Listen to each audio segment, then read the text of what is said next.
The call to order, adoption of agenda. That council adopt the agenda as presented. Can I get a seconder? I'll second. Can I ask a question? Yeah. Is Councillor White joining us? No, she's sick tonight. Okay, sorry. I should have told you guys. Yeah. No discussion, so all in favor? 3, adoption of minutes. The council adopt the minutes from the regular council meeting held on February 6, 2018. Can I get a seconder? Any discussion? All in favor? Introduction of late items, none. Public hearing, none. Delegations, 6.1 recommendation. Somebody recommended. The council heard the delegation from the Dawson Creek Art Gallery at request for funding art programs. Can I have a seconder? I'll second. Oh, come on up for discussion, please. Okay, I don't know where Do we to. just stand there? Yeah, stand over there. So last week, or the week before, when you guys had your open house, we had emailed a letter that day, and Alistair said that would be put into the package. So I'm Marcia, I wrote the letter, and this is Kat. So we did have the Open Minds Family Day event on Saturday. Kat hosted that, and we were really impressed with the turnout. It was really well accepted, and Kat got a lot of really great feedback From the locals here in Goose. So I know it's good. So we thought Was it advertised well? Yeah, we tried in the short period of time that we had, but some of the feedback was that they heard about it last minute, so that is one thing that we will have to focus on more. It's just, it was kind of like last minute, like, oh, I could have put a poster here, oh, I should have did that, so. That's fine, but, okay, you guys finish your delegation, then the council speaks. Sorry. Okay, thank you. so yeah, we weren't really sure how many people would show up, because it was like for the gallery, when we plan things, we're usually advertising and promoting at least 3 or 4 weeks in advance. But I think we had about 2 weeks. And just around 30 people showed up, which was really great for us. The Redwood donated some muffins, the dollar store in town donated some balloons for the sign. So it was really nice to see how everyone pulled together. And then even when Kat was facilitating the group, little girls and parents were helping each other make sure it was all nice and tidy. So, and everyone said how much they liked it. And then we were asked to present this letter to mayor and council. And it was not, it was just, She did it all on her own. yeah. Because the little girl asked Kat if the programming would continue. And Kat said, well, it depends. Dear if we get-" community, I really love that you came out and did this art with all these people.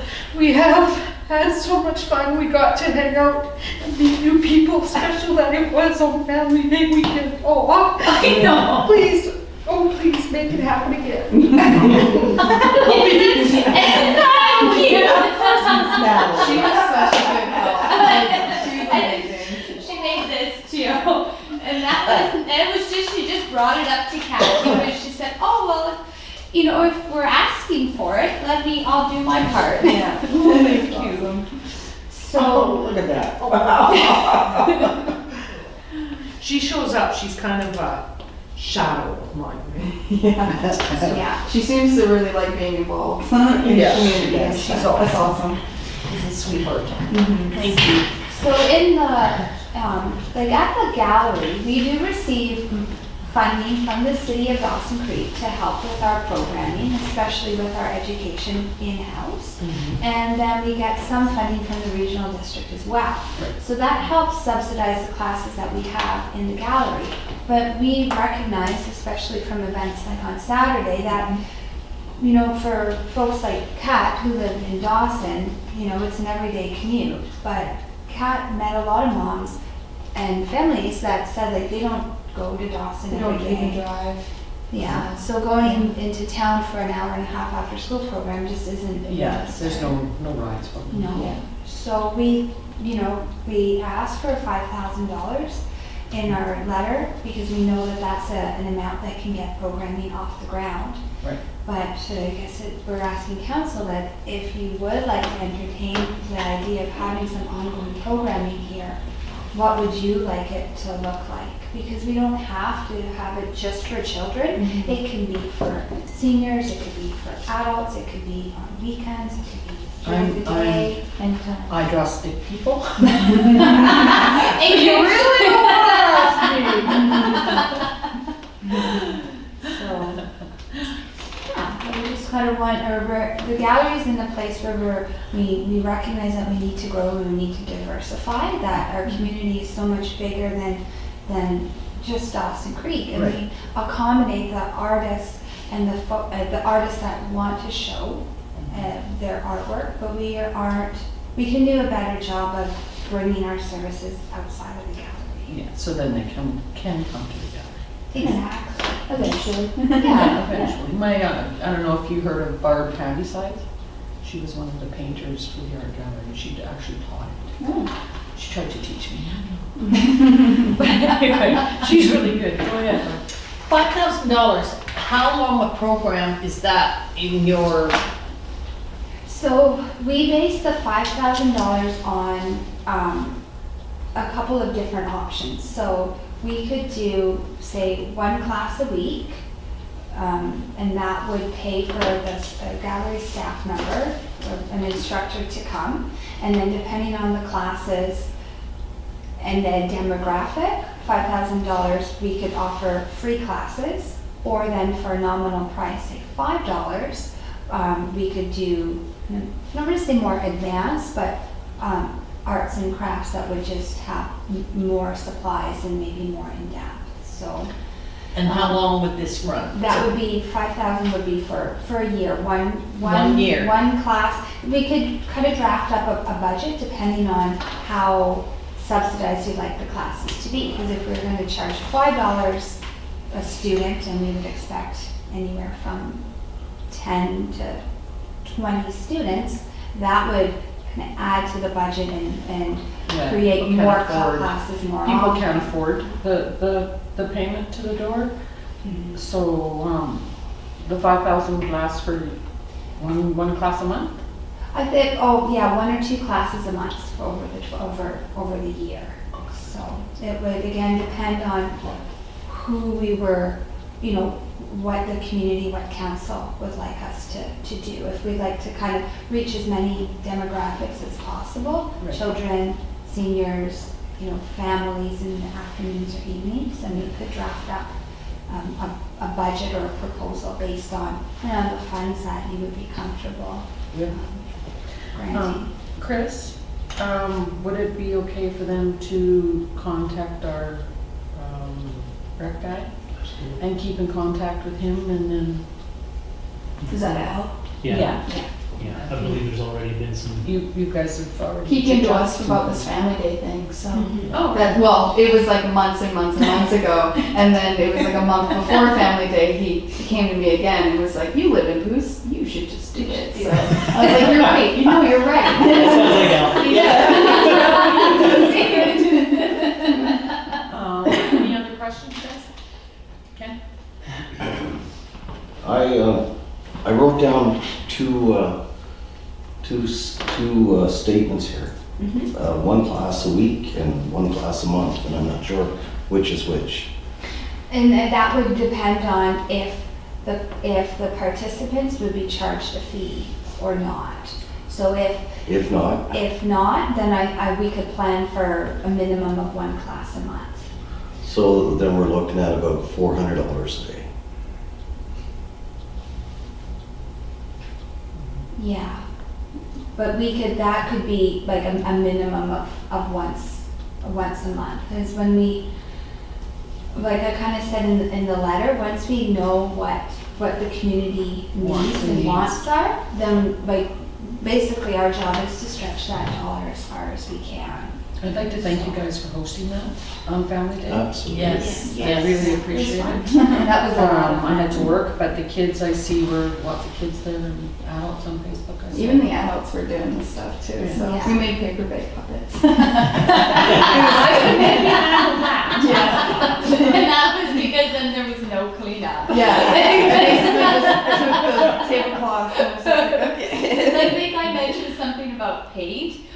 on the phone with Alistair and he was like, paint? And I was like, not this time.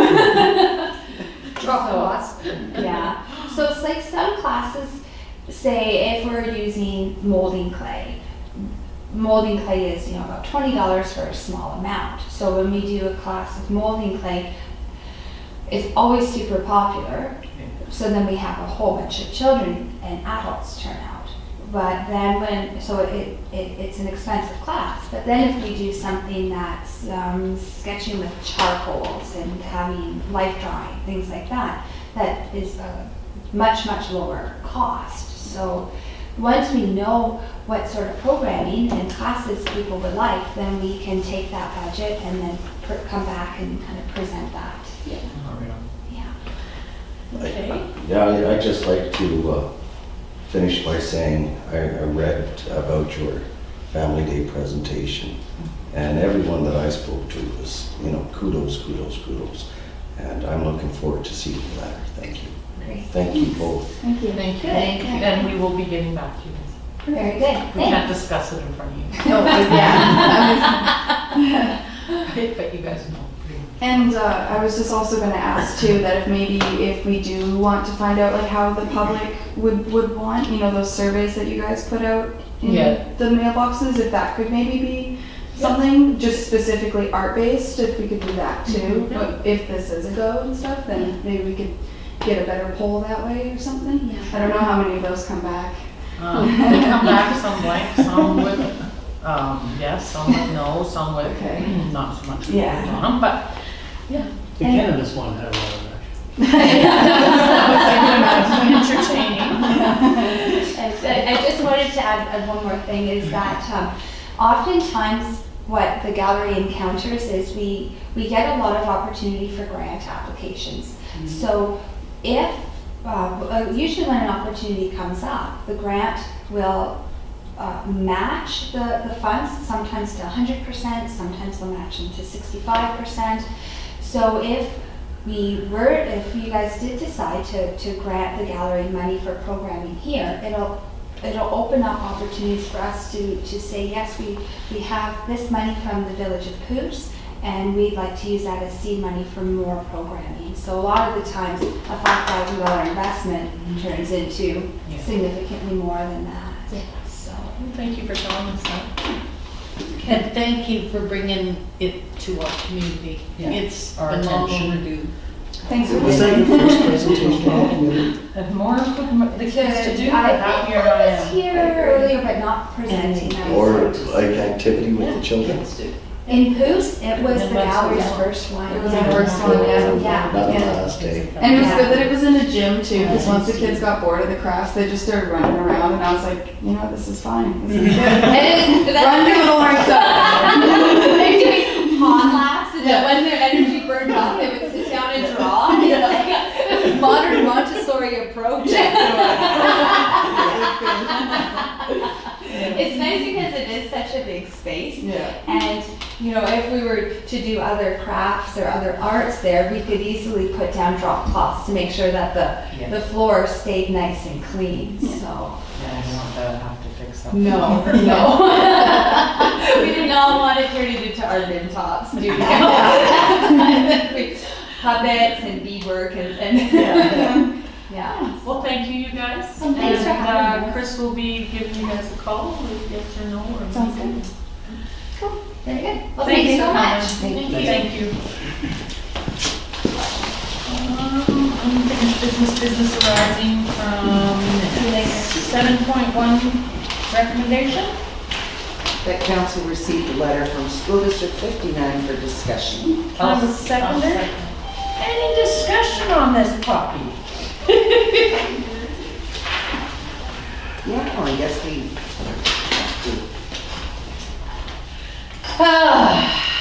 Where do you start? Exactly. Where do you start? Chris, do you have something to say? Yeah, thank you, Worship. I'd be happy to get the discussion going. This was mostly the contents of their presentation or the treasurer's presentation to the school board that we attended. We were there for 20 minutes, 30 minutes, something like that. the long and short of it is the school board essentially resolved to allow the application to the ministry for the bricks and mortar expansion to go through, see where that lands. Looks like they're gonna be getting an answer around the middle of March to the end of March.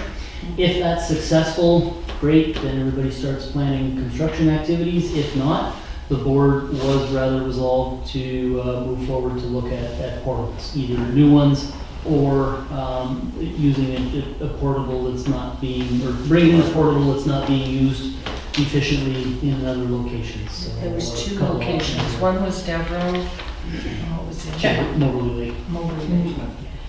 Yeah, there was absolutely no appetite at the board level to not do anything with respect to the school But expansion. only one classroom again. Yeah. And, I have two questions. The first one, statement. When this happened last fall, and we talked portables that's true. last June, and through the summer, like, where are we gonna get portables? They don't make them. You know, it was absolutely a no-go. And now, this is February, they have possible an option for 2. So I'm just throwing that out there. Where did that option, or how did that come about where they said build a new library? Like, where did that come from? That meeting that night here that we had. That they would do a standalone library space. You remember when the two directors and. Yeah, Leslie I was here? remember that. And we That was discussed, just an option. yeah, that was just an Oh, yeah. option, and that's where the options are available, included here, that's what it was. It wasn't that we were doing that, it was the fact that if we had to give up our total library plus another classroom, then we would worry about building the standalone library space. Do you not remember that part? Yeah, I'm just rephrasing it, getting my bearings where that sort of came from. Chris? Thank you. Just to add to that comment there, the treasurer did make it clear to the board that if that was even to be an option considered, that the village would likely insist that the square footage remain the same. Yeah. So it wasn't expropriate the library space, build something half the size and make It it had to work. be exactly what the computer lab, everything, when it was original, the space. Yeah, because they did take that space for the computer lab, and then they took half the library, and then they took the mudroom, which the mudroom is for the community center after hours and for the kids to put their boots and their coats during school hours. Sorry. I'll move out next year. I promise. No, but Yeah, I know, I'm only kidding. And you know what, if they do put that library on, or it'll be at the other end of the school, closer to the highway. It won't be, I'm sure, at the other end, because there's no room. And where the library is now, it just seems to be so well situated. Well, it's central. Like, right close to the gym, and that mudroom, of course, the kitchen, the whole 9 yards. Like, I don't even know if you would want to move it. do we have to make any decisions at this time? No, they'll get back to, this is just for information, they'll get back to us on it. And do we know how the library board feels?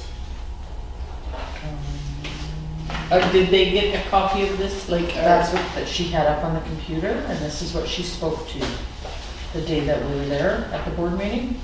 Yes, I was This is there. what- Yeah, this is what But- Melissa spoke to, but But what I'm asking, they're sharing this with us.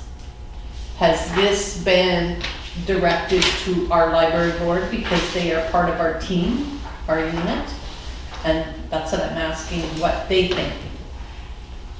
But this this is just doesn't options, involve this the doesn't library, involve yeah. them right now, Barb. No. This is just an option right now for the school district trustees to get it figured out before the village actually has to step in. Yeah. And when the village has to step in, Okay. there'll be different things. And the enrollment history for preschool is interesting when I'm looking Yeah, back at just it. keeps going up and up and up and up and up. Well, yeah. Should have been dealt with years ago. You know, if this trend continues, we're gonna need a date picture. With all these young families? Yes. And Chris has a card that gets us millions and millions of dollars. Chris, would you speak to that, what we had discussed? Can we Yeah. do new business Okay. 8.1 recommendation?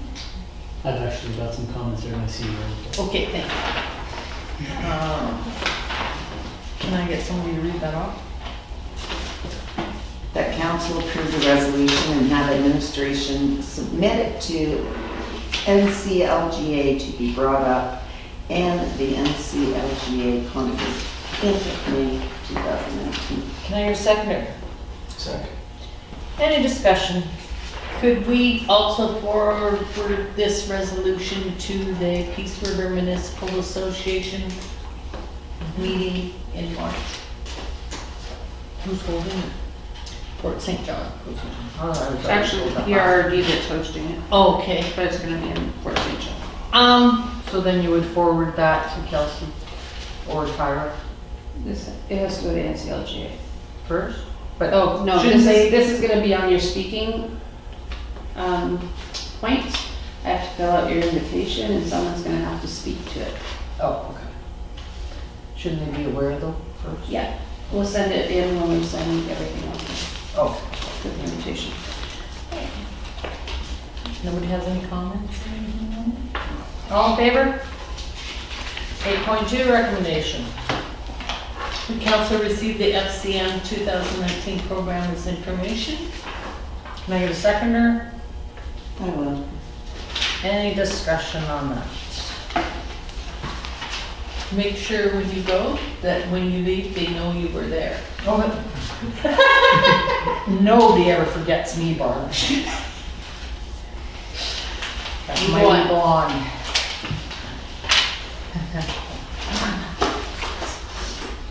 All in favor? 2.9, or 2.3, or 8.3, geez, recommendation?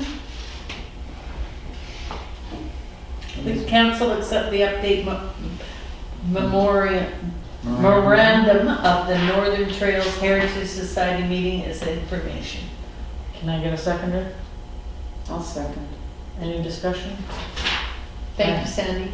Yeah, I have a discussion. I think Barb and Donna needs to be added to that because Sandy's wage is expensive to be going up to that on a day when she should be here. Just saying. So Donna should be going. And then if worse comes to worse, then Sandy goes, if has to go. Go. Sandy, people that attend this meeting, are they equivalent to your status in municipalities or are they counselors, They are actually museum staff. museum It staff? should be the museum that's attending. I agree, but Loran they're, and Wayne used to attend. Northern Heritage Trail Society is all about the tourism and the information and traveling up and down the Alaska Highway, and they do a lot of things focused on that. So it doesn't bring anything back to Bruce, is what I'm Well, trying to say. it does, because it's the tourism stuff, right? And with this group, we're getting information, we're getting advertising out there that's not costing us anything, except for a body to be there. Because most of their money, well, so far, all the money has come through grants and some fundraising that they've done on their own. They haven't asked any of the communities for funding, and they put out a tour book in 2016, an auto tour book for the 85th anniversary. They arranged a convoy. This year they're putting out, if you notice, this map. It doesn't look like anything right now, but it's a big colored information map. It's about this big, and every museum's gonna get one. Some of the museums are actually getting a kiosk built for them, so that they can put this up so people can see where they're traveling along the highway. There's information all on it. This is all being given to us through this group. So is our name down for the kiosk? We are not one of the ones that are getting a kiosk because we're little right now, to the best of my knowledge. But eventually, I think they're trying to get all of the communities with a kiosk. They're just looking at costing right now. When I went to the tourism meeting in Tumbler Ridge, other organizations smaller than us up the Alaska Highway was there. There was a First Nations group there along the highway, and they were discussing how they're gonna promote their little truck stop and what they were doing, and everybody shares that information. So when somebody comes and pulls up into front of our museum and they're heading up the Alaska Highway, we can say to them, oh, when you get to mile blah, blah, blah, check out this, this, and this. So that's basically what And it that's is. what this is. Yeah. So tourism has to talk to the museum. Is there not somebody on that There's museum liaison. board that would be willing to I gave them Les's number. They reached out to him. let them go? He won't? Well, then he needs to talk to his board and Yeah. get somebody to either attend or, Can we write a letter to the museum and board and have that option to them? Leave it to them to do it, not one of us counselors having to go? Marlene's on. I know, but, yeah, I mean, if it's, the meeting. No, I'm thinking of you taking that information. oh, to I the can li- take that to the information museum. to them. Yeah. To But we say- can also write them a letter so Yeah. it's official. So the attending, most of the meetings are during the day, during the week. But Donna works part-time. Okay, so that's, I don't mind attending. I'm not going to the AGM because it's up in Fort Nelson. It just costs, how much money for her to go, Chris? We did figure that out. It's like $500. Yeah, it's the For hourly you to rate go. for the corporate officer. You know, whereas- That's the only one. And Field trip.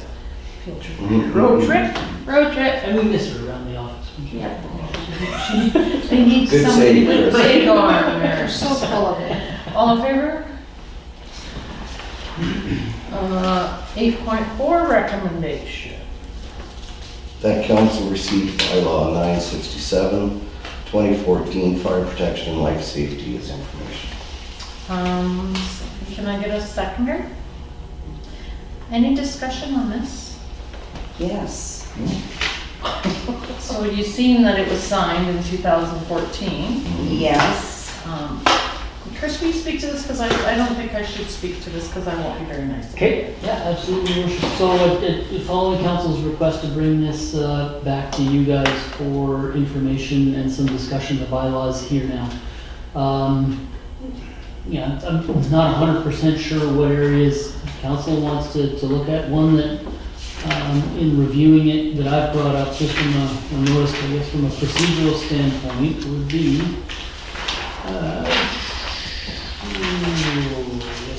page 40 of the agenda. On page 40 in part 3 there, it makes reference that the new bylaw, rather than being the fire control bylaw, I think it was, is now the life safety bylaw, partly because of the inclusion of item number D5, medical first response. I believe this is actually the bylaw where the village, signed up to start doing the medical first responder cases. So this may be something that council wants to address if you guys are still hoping to look at scaling back some of the medical first responder stuff. Yeah. This might be the sort of, area where we start looking at that. And just to speak to some of the statistics again, as a refresher, the fire department in 2014 did 1 out of 26, or 1 out of our 26 calls for service for that year was a medical call. In 2018, we're at 40 of 93. So I wholeheartedly attribute the very rapid rise in fire department budget to attending medical first responder calls. And again, just to Stress that. to stress. Because we don't get paid for it. We do not get a dime out of BC Ambulance that I can see for the medical first responder calls. And in fact, in the contract, there's a paragraph in there that says no money will change hands for providing the service. So when we go out and do a medical first responder call on the old Edmonton Highway out in BC 52nd Ambulance, Street. we don't even get the gas back that it costs us to put in the fire truck. Street. I'll have that conversation So, after with you. yeah, there's a lady on 52nd Street that has, just talking to Blair about this yesterday, in the last month, there have been 7 daily back-to-back calls for service at that location. She was in a home. We had 20 before Christmas. She was in a home and her kids took her back out because they couldn't afford the mortgage, so they took her back out of the home. So right there, that's neglect, negligent. I think that should be brought to Also, I somebody's think attention. she wanted out. It's my understanding that over the years, BC Ambulance has individuals whose role it is to come to municipalities and make the case for medical first responder.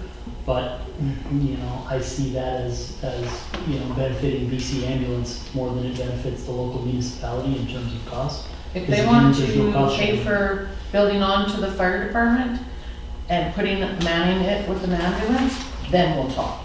Because then that means that they've actually established a business in Hoosdookie and they will actually work out of here. But as it stands, our taxpayers are funding this service because we only get, 32% from the regional district? Around 34. 34% from the regional district. So I'm putting a motion on the floor that we revamp this by, I'll second that. do you want to talk to Ken before we put that motion on the floor? I'm curious. Okay. How many medical first response scenarios has Dawson responded to? Certainly don't know those statistics off the top of my head, Councillor Jordan. Or- We can or- get them for you. No, I don't Or think does they don't. Dawson Creek participate in this? I don't think they participate in this. I think they leave it to ambulance service. But we can find out. I understand there are other municipalities in the region that have adopted the program and are in the process of backing out right now, largely due to the huge The cost upswing? increase. Yeah. Yeah, and the province doesn't have, like, they put eight ambulances here, and everybody in Dawson Creek were, yahoo, we got 8 new ambulances. No, that was 8 in the Peace region, so Tumblr, Chetwynd, all of us got usage of these 8. I know from speaking to the protective services folks over at the regional district, our agreement with the regional district as well, that 34%, the language in there is not medical first responder, it's to provide fire protection and investigation and certification services, so. So what kind of equipment is over there for doing this medical? We're a fire department, Councillor Hebert, so to be perfectly honest with you, when somebody calls, that 911 for broken hip or twisted ankle, in a lot of cases, we are responding with a $500,000 fire truck and And a command truck. 3 fire. Because two, EMRs, right? They're Yeah. EMR certified. Yeah. So they're certified to do the calls, but we're responding to, we're trying to put a finishing nail in the wall with a sledgehammer is the best analogy I can come up with right now. We're way going overboard. The other thing with it too is we're not certified to do any transportation services. So the best we can do is respond to the call, do the initial triage and then wait for the ambulance to come. Hold the you know, hand on- to the ambulance, yeah. If the patient. But we also need to be mindful, these guys are volunteers, so these guys are losing hours while they're away from their job And family. and family. Correct. So, Barbara. My main line goes off 52nd Street, so I'm well aware of what goes on. And so when 911 is called, it goes to Dawson, but it also goes across the street here. So they jump in, Blair jumps in the pickup, Which is in town. wherever he is, and somebody else jumps in the big truck, and they head over there. They're there for the first 5 minutes until the ambulance shows up, then, you know what I mean, they're there, lights are blinking, then you hear the ambulance coming. All they're doing is stabilizing the patient until the ambulance gets there. And that's out of their day with our equipment running. And this happens sometimes on a daily basis. Sometimes twice, 3 times a day. So I'm thinking, so I put a motion on the floor that we revisit this bylaw, have Chris rewrite it up.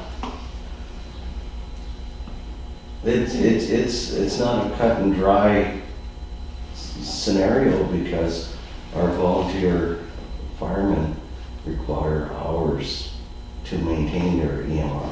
And they want that They training. work in the oil patch to keep their EMRs. Not all of them. 3 of them work for mountain safety. Every time they get hired on the fire department, Scott steals them and puts them to work. Okay. Thank you. You're welcome. Chris? Your Worship, if I may, the direction of rewrite the bylaw is pretty general, and I definitely like to Get the hear medical from- part out. You know how I think. That's one piece of it. I'd definitely like to hear council's other suggestions on other areas of this that might need some of our attention. Anybody else? Well, I think that BC ambulance service is being paid by the province. We're all taxpayers, we're paid for that service. And then here we are as a little village paying again for Downloading. service. They're downloading to us. Yeah. And I mean, I don't know how those people who are working for BC ambulance service would feel about this. What does our fire department think? I know they like the experience and the training that it's like sort of a catch-22. I think it's getting abused because they get called out. But would they lack that experience and that training if we cut the ambulance and they're just first responders to fire, which would provide first aid if required, blah, blah, blah, blah? The discussions I've had with the fire chief up until this point was that the members and, you know, Blair went out to the membership to get their opinion. To Councillor Drover's point, some of the folks that had the higher medical certifications were concerned that if we backed away entirely from it, it would affect their certifications. Blair's initial thoughts right now, and I think best thing is probably to invite him in and we'll bring him to another meeting and discuss this, but the initial discussions right now were that we didn't necessarily want to back away from everything, but that we kind of created a system or some type of level where if it was non-life threatening, yeah, it wasn't something that we were likely to attend, but, you know, chest pain, stroke, heart attack, you know, something major like that. So how about you work with Blair? Yeah. I cancel that motion and you work with Blair. I'll put the motion on the floor that you work with Blair to rewrite this, that they're comfortable with. Our fire department is comfortable with this. And then he brings it back to council. Because they know where we stand. I discussed this with Blair previously. I know that the fire department would love to have things. I realize that. I realize the value, the importance. It's the amount of money that we put out for it that bothers me. And, you know, I really feel for people that really want to keep up their certification and stuff in a tiny little village like this. I don't know, maybe it's the wrong place. But they've got to have some benefits for our volunteer fire department. There's got to be something. It's a catch-22. We want people to be volunteer on our fire department. So there's got to be some potential or some reward. Go ahead. No, I did, Chris. Certainly if you're I'm just saying that if we totally cut it down bare bones, but I think working with Blair, we could probably get what is good for us and what is good for the fire department. Because I honestly think this was not actually read by one of the fire chiefs. I think this was just thrown together myself. So I would like to see Blair's input on it. He was here, right? He was here, yes, spoke to it, but this bylaw should be revisited. And statistically, I think that it should be, I would like to know like all the statistics on it, on its value for how many ever households there are here, these good people.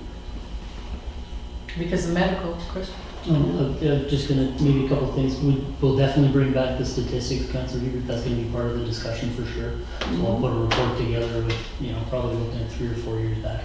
I do wanna say though, for the record, this is not being driven by the members of the fire department. no, I know. None of No. the members have come back and complained and said, if you guys don't cut back on these calls, I'm out of here and done.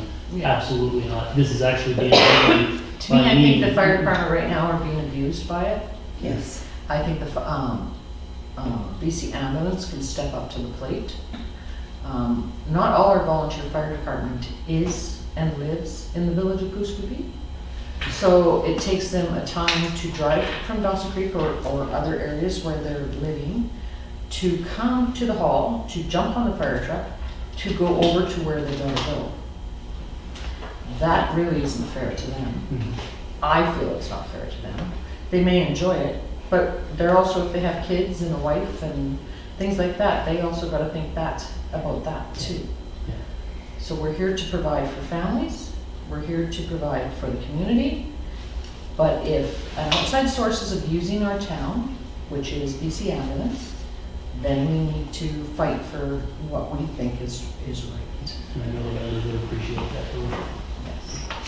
Any discussion on the burning permits, folks? That was really the reason this. Cut all burning pits? Are we gonna issue burning permits? The ventilation index.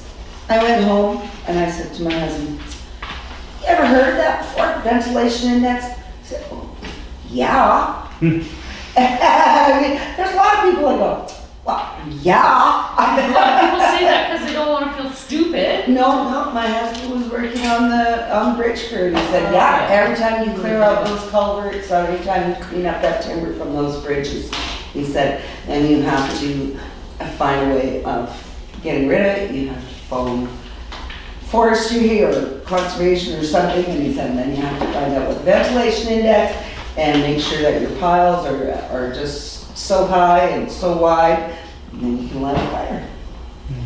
That's the way it works. And I said, what about backyard fire? And he said, what are you talking about? A backyard fire. So I looked it up online. And I mean, those are up to the municipality, because I mean, they're 1.5 meters or something that you can have them. Something like that, or 0.5? Can't remember. 1 by 1. And anyway, I mean, they're small and they're contained, right? But some people start fire sharps at the wood pile. Yeah, but I've seen that. there are people that will be doing crazy But there's a lot of things, people but that there's get a lot of enjoyment for a fire pit in their backyard. Exactly. He said it would be like saying, oh, when you go camping, you cannot have a campfire at any time because we But I don't think want we you out there. should revisit the bylaw, because the bylaw states that we can't burn leaves or little pieces of wood. That's actually in the ventilation index. That's So, Yes. yeah. Content. It's supposed to be wood 6 months, 6 months dry, no Yes. leaves, no yard That's waste. All right, so this is a fact sheet from the Ministry of Environment of British Columbia. Okay, common exemptions under the Environmental Management Act include backyard campfires with raw wood, comfort heating of domestic, institutional, or commercial buildings, burning of leaves, foliage, weeds, crops, or stubble for agricultural domestic purposes, training burns conducted by a fire Could you go back with that agriculture? Absolutely. Burning of leaves, foliage, weeds, crops, or stubble. Was that crops or forage that was burnt?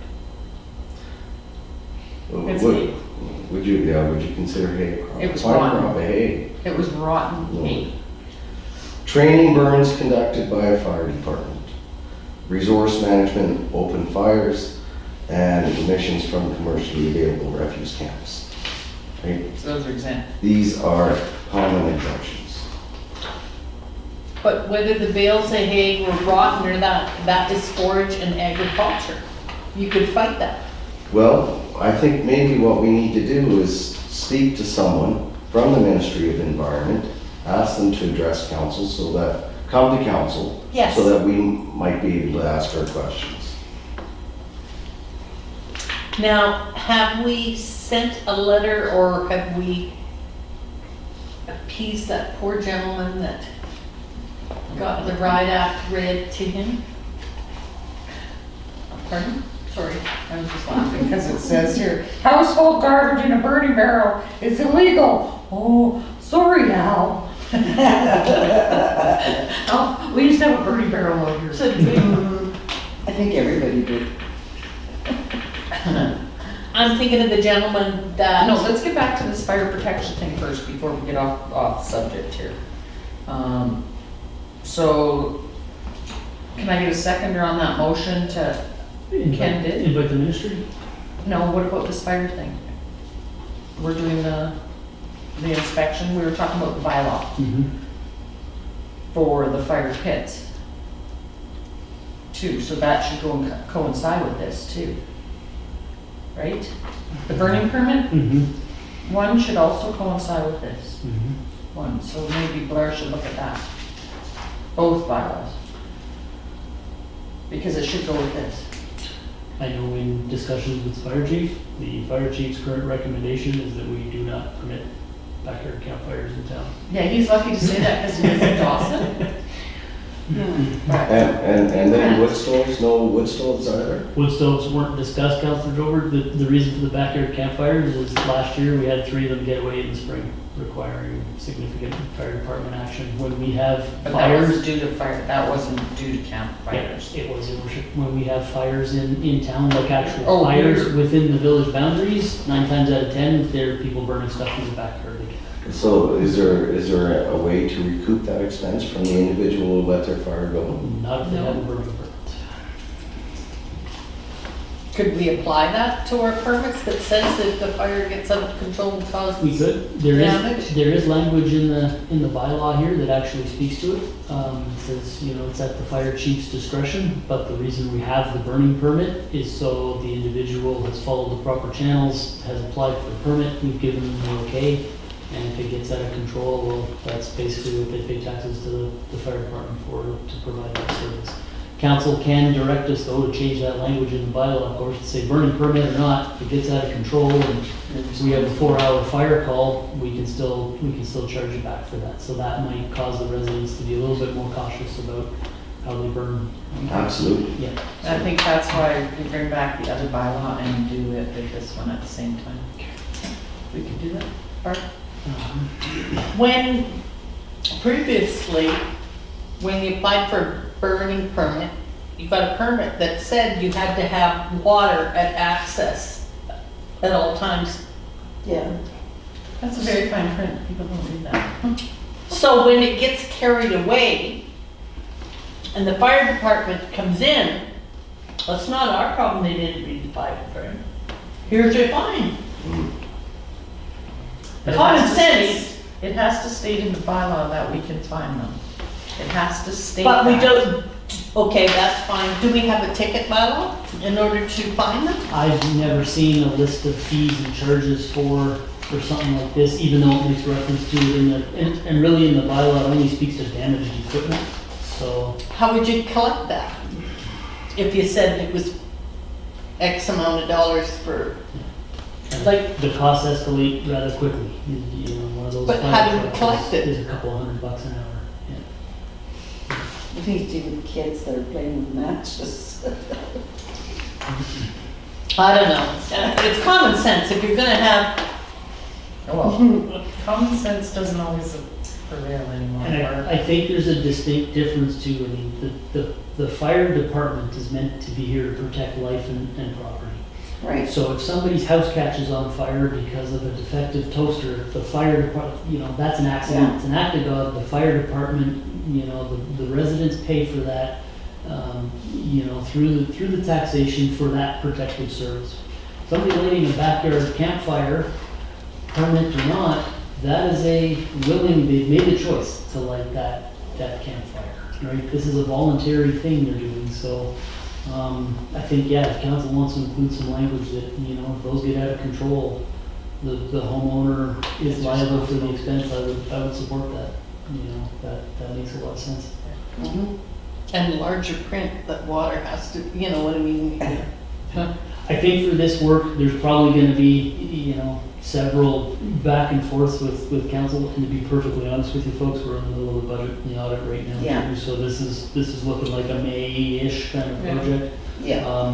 But maybe over the next couple of council meetings, if we can all continue to brainstorm, Sandy and I will keep a running list and some But notes. you know how I would feel, like you pretty much know, you think the same as I do. so. I see where you folks are going with it, so we'll start making that list, and then before we touch the bylaw, because I think going into something this deep in a bylaw this size too, if we keep bringing it back with revisions, it'll get lost, so I'm thinking sort of a project plan for this then is we'll bring the bylaw in with a cover sheet, and then some bullet point notes, we're gonna amend this in section A5 or whatever that happens to be, and we'll go through it, and you guys can see how that fits. And once we think we're close, then I'll start bringing full, complete draft bylaws back to council, and we can see how the flow goes at that point. Okay. All in favor? Okay, correspondence, anybody see anything here? Sorry, Your Worship, can I backtrack on that one Yeah. moment? My apologies. Councillor Drover had suggested maybe bringing someone from the Oh, ministry yeah. in. I didn't really You wanna catch put a that as a motion on that? motion per se. Yes, absolutely. There's a motion, but no second. Okay. Barb second. All in favor? I'll wait for Dawn.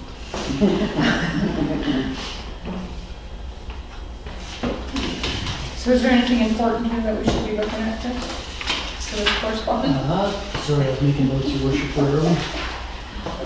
I can't remember. With the bylaw in the correspondence, yes. No, the council received the invite for 2018 NCLGA conference and the NCLGA board highlights as information. Does anybody want to go? Frequency, LGA, I thought we already made a vote, who's going? So I don't remember when I read this. Oh, Sandy's waving us down, Your Worship. So you are going to the North Central Local Government Association. Oh.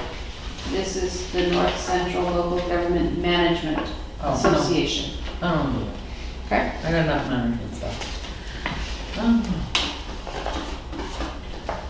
Council received a save the date invite for 2019 Peace River Local Government Association PRLGA meeting as information. That'll be on the So next one. everybody has that in their date book. Chris? Yeah, thank you, Worship. Item 9.13. The council accepts the report and invitation from the Northeast Climate Risk Network as information. You need to read a letter. Incumbent councilors and yourself, Your Worship, you'll recall this project. This was this climate adaptation study that we signed up to along with a lot of the other municipalities. They've come up with the draft report, and they're asking if any members of council would like to attend on February the 28th for an all-day-long seminar along the city of Dawson Creek. I sound enthusiastic about that. Yeah, I don't want to say you're going. I'm going, yeah. You go have a good time when you're back. Thank you. I will And bring we're a all report back. sympathetic. Yeah. All in favor, can I have a seconder on sending this, or do you want to go, Ken, because you have to work? Yeah. I have to work, unless Carl wants to go. No. Absolutely optional, folks. This is to go through the study for us too, and I've read the draft report, and they're basically, coming back, and it's actually in here too, but, the village of Pouce Coupe's risks, as we might expect, are floods, grass fires, wind, and hail and rain events. And we've already had those since I've been here. Yeah, so can I get a seconder on Chris going? Sure. All in favor? I'll already worship, yeah. on my spot. 10 resolutions, bylaw none. Administration reports, 12.1 CAO report. Fred? Thank you. Council was asking in the budget meeting what year the garbage truck was. It's a 2004. Oh, So yeah, that's what we thought it's too. getting up It's there. getting up there. My hunch was telling me 2010, 2012. It was 11 years old when we purchased it. Oh. So it's starting to get up there. Regarding the flow meter item from the budget discussion yesterday, I sent an email to Urban Systems to discuss the quotes and/or tendering. Edward did write back to me and said he's going to schedule a conference call here with me as quickly as he can. So Did you get a call from Scott? Dawson Mechanical? No. He's gonna be calling you, Okay. because he does install those. Okay. I did get or review some of the engineering literature. It is a pretty big deal project. They're talking stainless steel pipe and catchment basin that this thing sits in and stuff. So, yeah, and some of that was Greek to me, obviously, but He was like, I would think the second they're talking 6 or 8 inch stainless steel pipe, that gets expensive in a hurry. So, moving on, spent time today reading the daycare material. So I meant to address that last week, but I was working on the budget presentation and stuff, so had some time to do it today. I was in the mood to deal with literature instead of numbers. Some really interesting info in there. Lots of money available for daycares. The money seems to be based on community demographics and our willingness to apply and work through it. So I'm about 20 pages into the 60-page program guidelines, so kind of just scratching the surface, but I've already reached out to the grant writer, asked him if he was familiar with this program and if he could offer us any assistance in moving through it. The literature already talks to, we have to have an engineering plan in place, architectural drawings, we have to have a plan for staffing, for how the inside of the building looks. It doesn't seem to be one of those projects where, hey, we want to dig here, and you guys just come in no, and you go. have to do a feasible study. Yeah, we gotta do the heavy lifting Anything. up front. I do know, talking to Melissa though a couple of weeks ago on this, it is, so we had done that community survey, and I know I'd sent the email out to council, and I regret sending that out before I talked to Melissa, but it was from the results of the community survey that we'd done, and the interest was virtually non-existent. I think we got four back, and out of 2 of those, 3, and a couple of them were, well, maybe. According to Melissa with the ministry, they don't look at that. They basically look at the size of the community, the demographics in our census numbers, the outlying area, and she was quite enthused by the fact that we are so close to a large urban population center, so that if we had gaps in the seats in the daycare, there's a good chance somebody from Dawson Creek who needs daycare services would drive out here to spend $10 to do that, as opposed to go to another facility. But the $10 is based on your income. There is. So if you make $100,000, it's not $10. Well, and if I forget what the income threshold she told me, there's actually a threshold where it's free, where it's not even the $10. So it seems like an awesome program. Yeah, it does. So one of the But things, it's not just $10, No. like it's not. And everybody thinks that everybody across that thing is $10. No, it's not. Ken, or Maureen, sorry. I think it's business. And should we be getting into business? Sorry, I know it's a real. We're in for business. We got a post office. I realize that. How good did that go over? It didn't go over very well at all. I think we should have got into cannabis sales if this was business. Let's get into the money. Here we might be break even. there may be less risk than taking care of cannabis sales. Exactly. The literature does speak to a few options. So having the municipality run it is one of them. Establishing a not-for-profit society to run the daycare is another one. Or there is a lowered amount of funding if a for-profit business wants to come to the table and fire this up under the subsidized program as well. But then the government doesn't fund the full 100%, it's like 75, or there's a couple of different thresholds there, so. Well, maybe you should put information in the newsletter for people to look at business opportunities. Yeah. I can say maybe to just close off this thought too, that if the municipality is to undertake this is an absolutely massive undertaking for our offices. And we would be, to your point, getting into the business of childcare, our liability would escalate significantly. And I'm looking at least 6 months to get us to the point where we can complete the paperwork and fire off an application. It's open till 2021, so we've got time. I would think if council's resolved to look at this as an option, I might be best served to skim through the legislation, figure out at least what I'm talking about with this program, and then try and find a consultant that can help us steer us through this process. Okay. The money that's being made available for daycare, I'm wondering if that's really something that we could depend on. 10 years.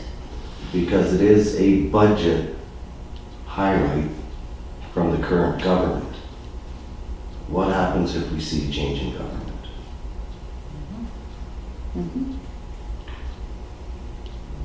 Barb? I also wanted to throw out there too, if we went that childcare route, they also pay for the training. Yeah. Do you want to explain? Yeah, there's some training funding available. The program seems to be trying to help folks who want to get this kind of thing off the ground, to help them in any way they can. So if you've got potential patrons and you've got a location, but there's nobody ECE certified, the program has up to $4,000 a year, I believe it is, that they'll help fund, training. We just happen to have ECE training at the college here, so that's kind of nice. But it's one of those things, I wonder whether or not we're better to try and tackle this as a municipality, or to Councilor Heber's point, to put it out to the community and say, there's this grant program, if you want to start a business doing this, here's the literature, work with a business consultant, and you'll have 100% of this paid. Why don't we do that? Yeah, we could. I think that's a good idea. Put it out there. Put a Because that's motion on the another floor business. to do that? Yeah, because I understand council's desire to do it, but I am actually hesitant about the municipality getting directly Liability. with the childcare. That was Marlene's motion, I believe. Oh, is it? Yes, I seconded it. thank you. What was the motion again? Can I have it read back to me? We're going to have this information put out to the public through the newsletter. For a new business. Yeah, You didn't say motion before it, so I Oh. just assumed you were talking. sorry. Oh, I didn't make the motion, but I am now. There we Kenny go. seconded it. All in favor? 12.3 capital special program. Sandy, That was Two words, so then, yeah. Oh.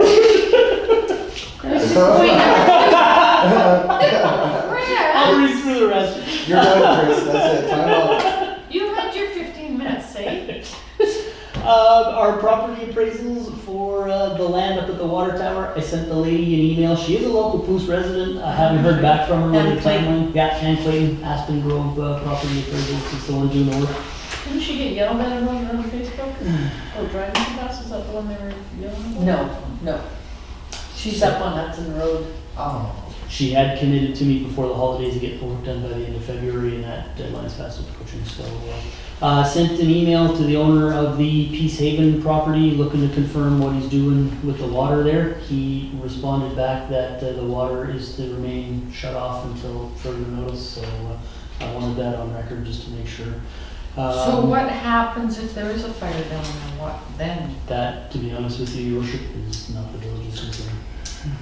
Yeah. I just wanted to make sure that. Yeah, that's entirely up to him, between him and his insurance provider.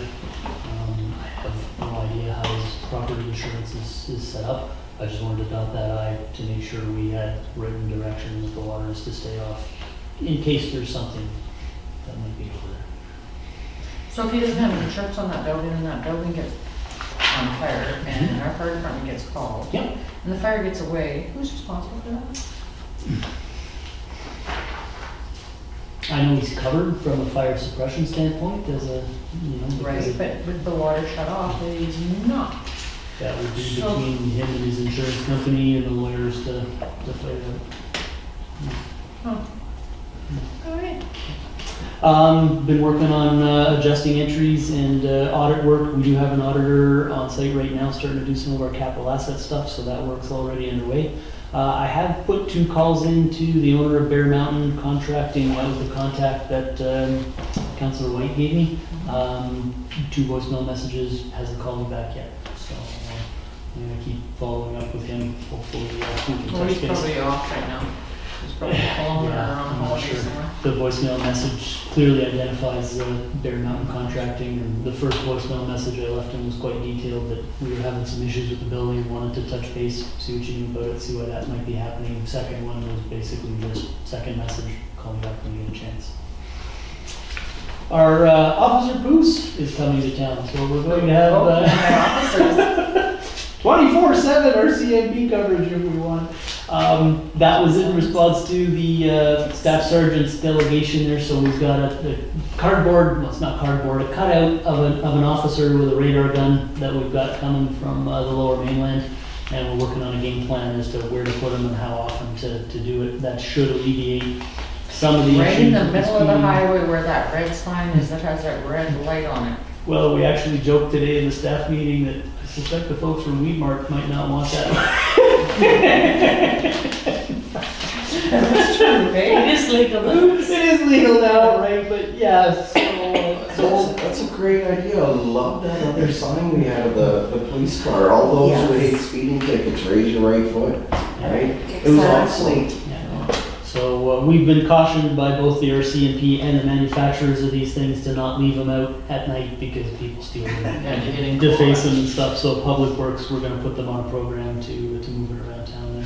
I think it's important by the school zone, it's the most important. It's definitely gonna be at the school zone. And that corner, like I was today when I was going to work, 3 vehicles flying around that corner and going, and they just have to have business names on them. Yeah. So I phoned Chris and said, hey, phone them. So, had a conference call with Mike Reedman on the council requested changes for the library agreement.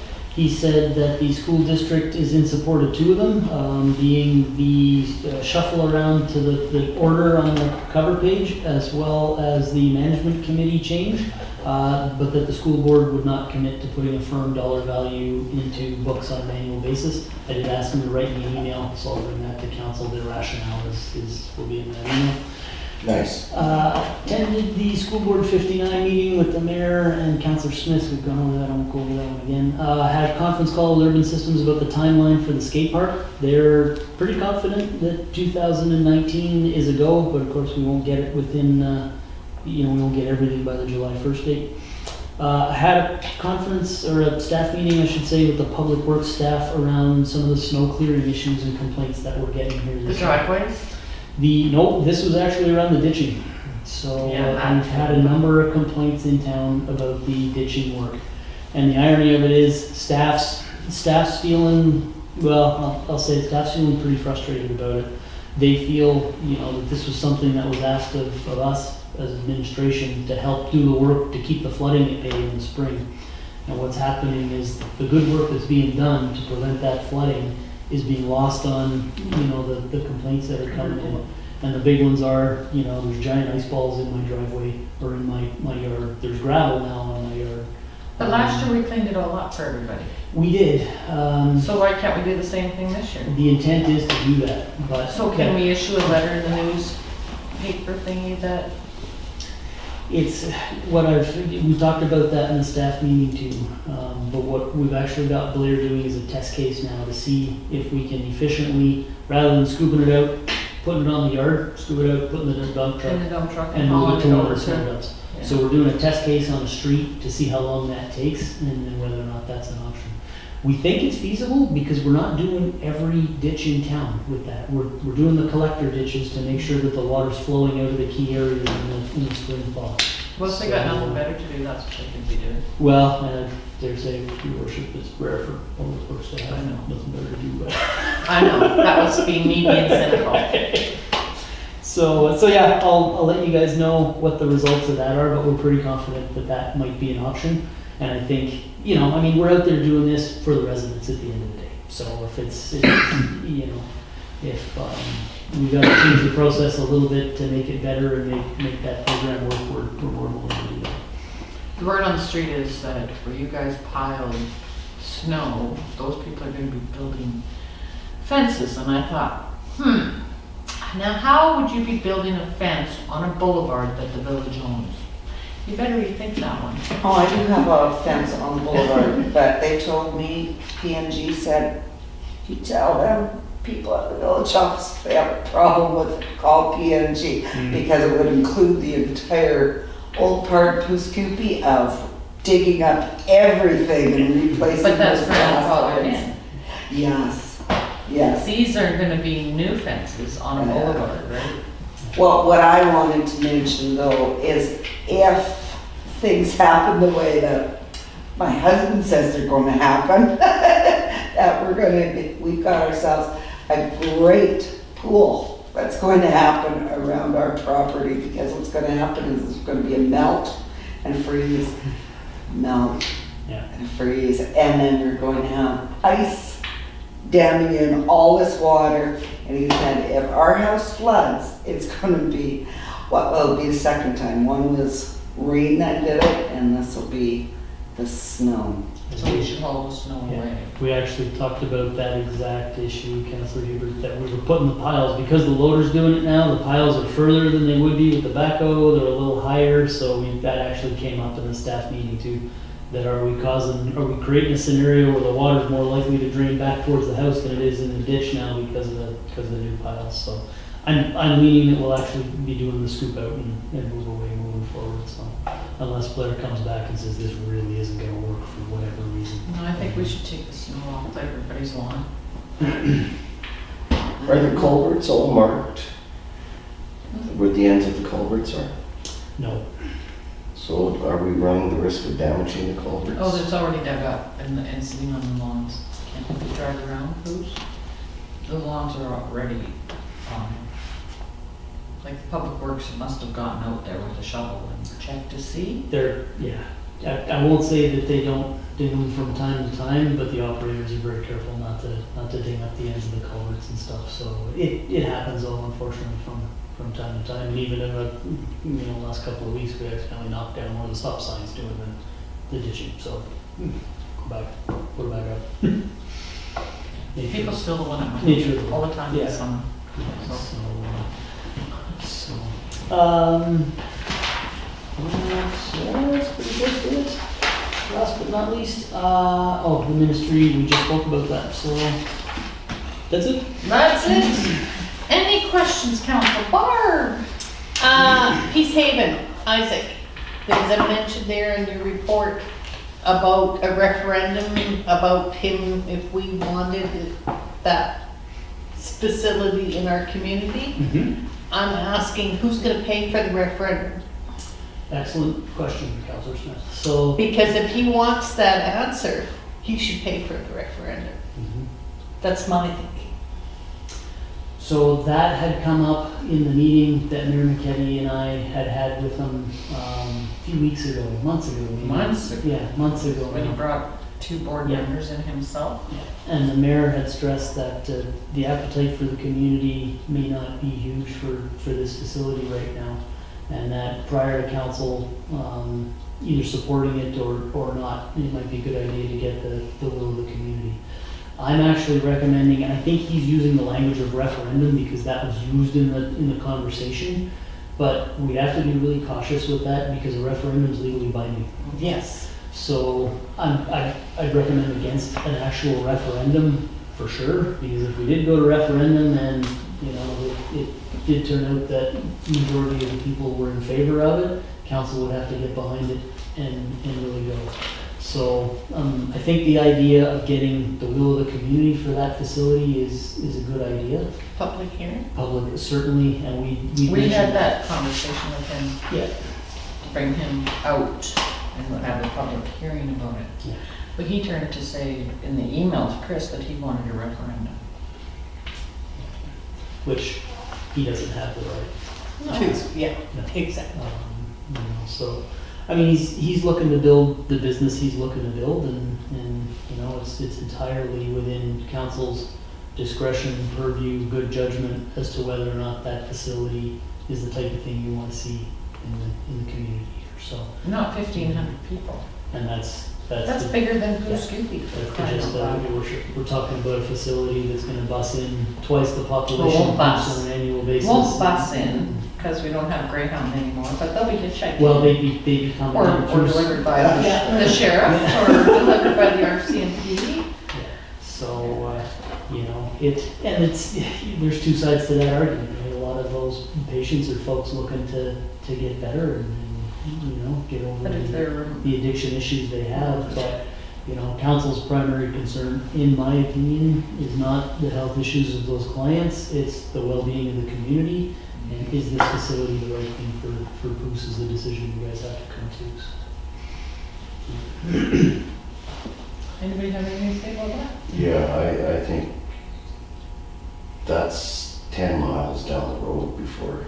Well, he's gets left to that building so long that the infrastructure is going to be mega bucks to bring it up to. Well, we don't have to cross that bridge right away. Yeah, we do, because we want him to do something with the property, not just let it rot away. Well, that's his prerogative though. No, we have bylaws for that, Chris. Yeah, thank you, Worship. And we do have an action item from council asking us to go take a look at it from a property maintenance standpoint, so I'm just waiting for the someone to do that. So, Okay. I don't think they're gonna have structural issues there if they have water in that basement and it's freezing. Definitely. And I know they have mold in there. And the water's off right now, so there's no heat there's no Yeah. heat in the building, to my knowledge, because the heating system is hot or radiant heat, so, and that's, we will need to keep an eye on that building and make sure that it doesn't become an eyesore Well, it already is. in the near future. 12.3 capital special projects. Everything's going as planned. CFO using the new program? Did we hire a CFO? We may have one on staff. He's actually the CAO / CFO. We saved dollars by him having 2 jobs. Does anybody see anything? Counselors' calendars. Well, I have a busy month coming up.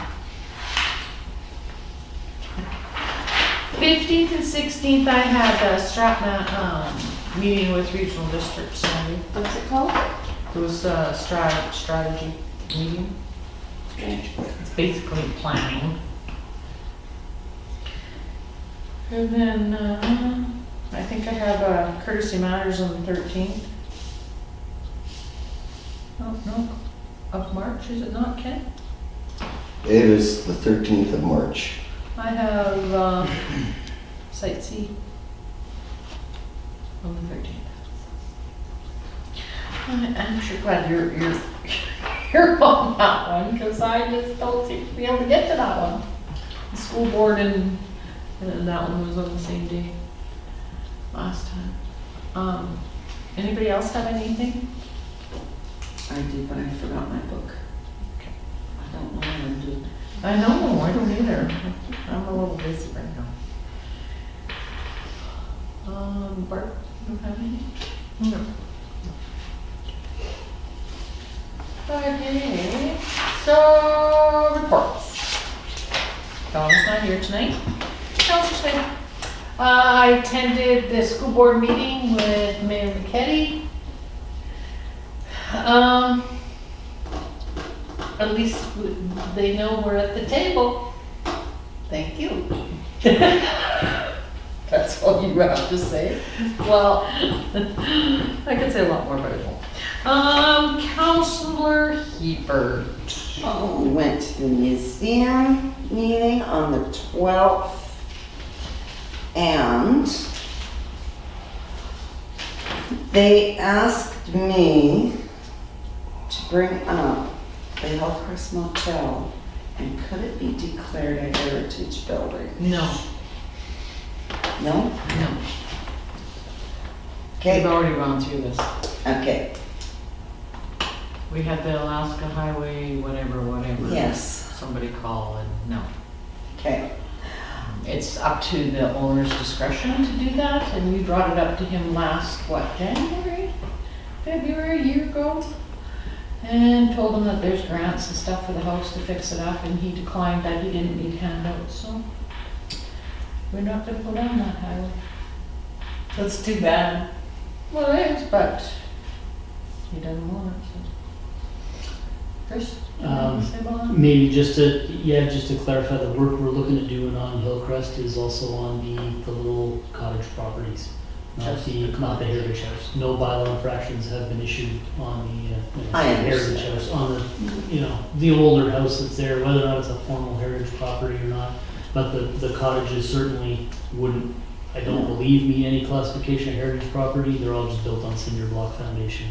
Yeah. They're not that They old. were talking about the actual House. police station there. Ours and they were- is our CMP station. Yeah, and they would really like to have it, so. It is a heritage piece, the house is, Yeah. but the owner doesn't want any handouts.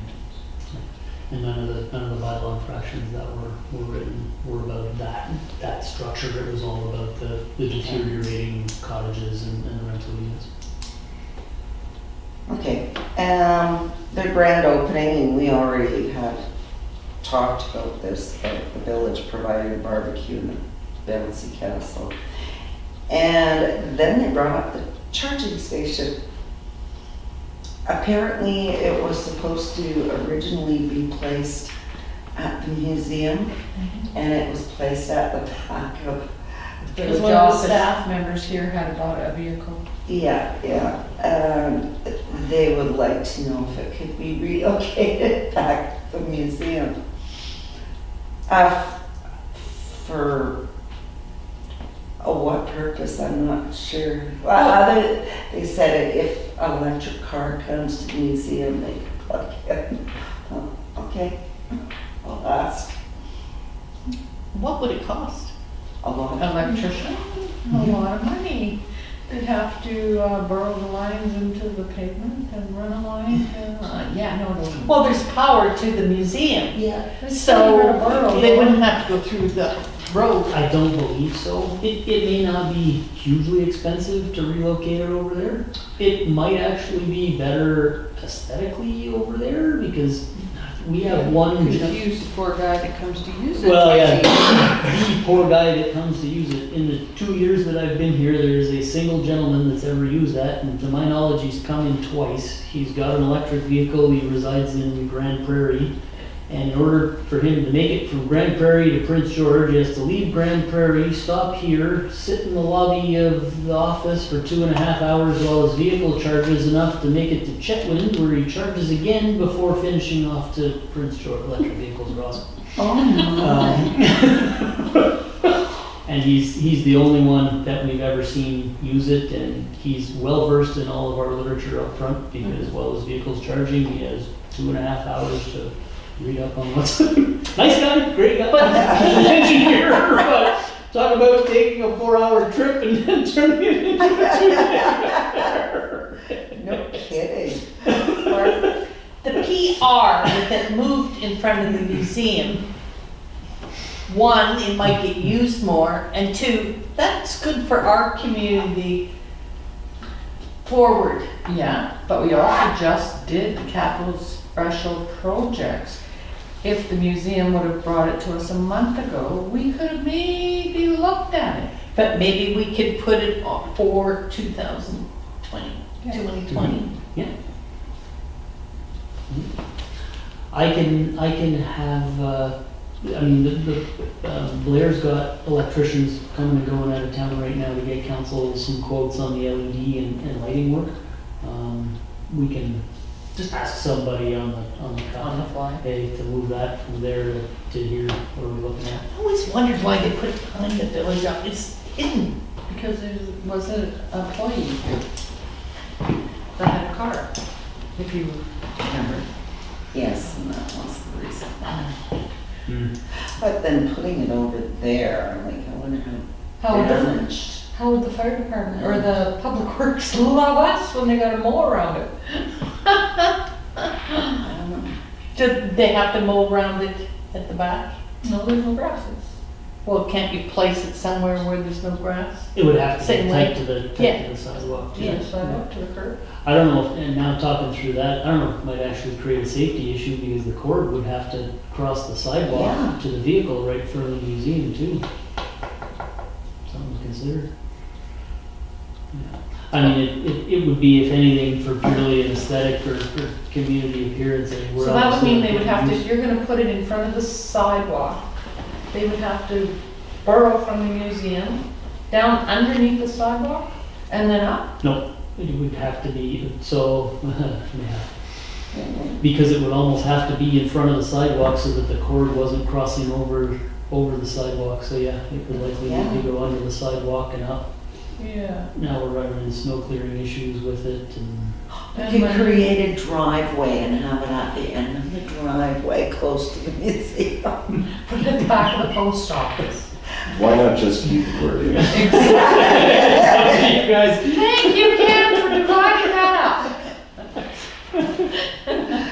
I was just asked to bring it forward. I have, and thank you. And that's it. Ken? I had two items to bring up for today, and they've both been addressed, and so that's my report. Well, I went to PRD. Oh, I went to the school board. Austin, he's my witness, I was there.